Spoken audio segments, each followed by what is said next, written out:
be scared to death to come to Uganda. All they tell you is about the time frame of Idi Amin and all the things that happened. They don't tell you about what I just saw.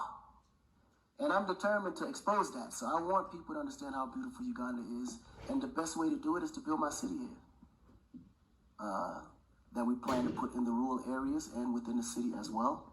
So as you know, without the energy part, the city itself won't even be possible. So there'll be a very strategic area in which we will heavily invest in the energy sector, because we're going to utilize that energy to power the city itself.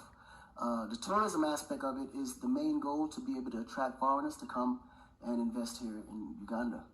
We believe that every country is going to utilize and need tourism to fuel its economy. And ultimately, it will be a shame to have all this beautiful access to this country and no one else knows about it but Ugandans. So we believe that it's definitely necessary. And when it comes to infrastructure, that's also very viable to what we're doing, because the worst thing is to have millions of people come to visit Uganda and then we don't have basic roads to get them there and show them the place or get to a specific area. So we want to make sure that we're putting down the proper infrastructure, not only for the visitors, but also for the locals, you know, for basic living. Infrastructure is super important, and we want to make that pretty much the element that developed every country in the world, developed our own. And Akon City is one of those cities that utilizes African resources to build itself and power itself by the people. So we want to be able to create that model and copy and paste that throughout the continent. So we think it's very, very important, because that would just be the spark of a forest fire that eventually one day will raise someone like me or someone that has the potential that I have. So respected globally, and it's the smallest continent. It's the United States. They come together. Now let's take it even a little further. If you calculate 30, 40 years ago, in the Middle East, they wasn't as powerful as they are today until they created the United Emirates. When you come together, you're a lot stronger. It's harder to defeat you. And it puts you in a better position because everybody can utilize those resources to get further. We're helping each other. We're giving each other knowledge. We're supporting every aspect of thought that can take you to the next level when you come together. So the biggest link that's the weakest for Africans is unity. The moment we decide to come together, we will be unstoppable. And I think that's the reason why we've been failing all these years. There's no reason why I have to get a visa to come to Uganda when I'm from Senegal. Why is that? Why can't we travel freely throughout the continent like everyone else? If you go through Europe, any country in Europe can go to any place in Europe without having, all you need is a basic ID or a passport. You mean we can't do that in Africa?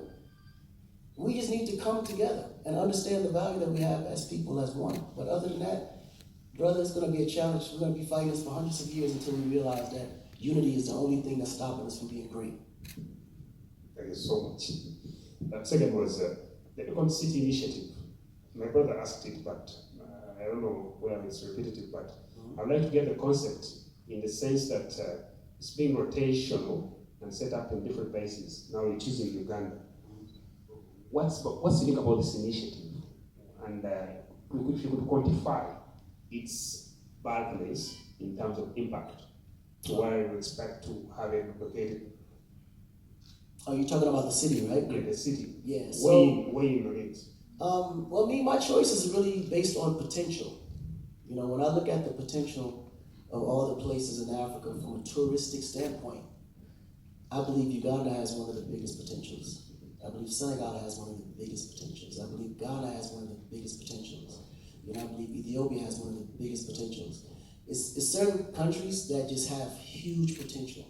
And it's less threatening in many, many ways. And I think when you look at it from that standpoint, it makes it easy to make a decision, because through that potential, you can grow something that's viable. And Uganda is one of those places, when you, just from my visit here, it's so much about Uganda I never knew even existed.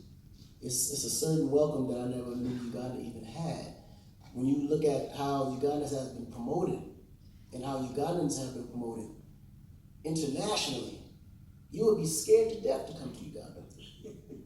All they tell you is about the time frame of Idi Amin and all the things that happened. They don't tell you about what I just saw. And I'm determined to expose that. So I want people to understand how beautiful Uganda is. And the best way to do it is to build my city here.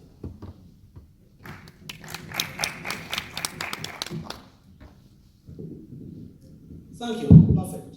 Any? Yes.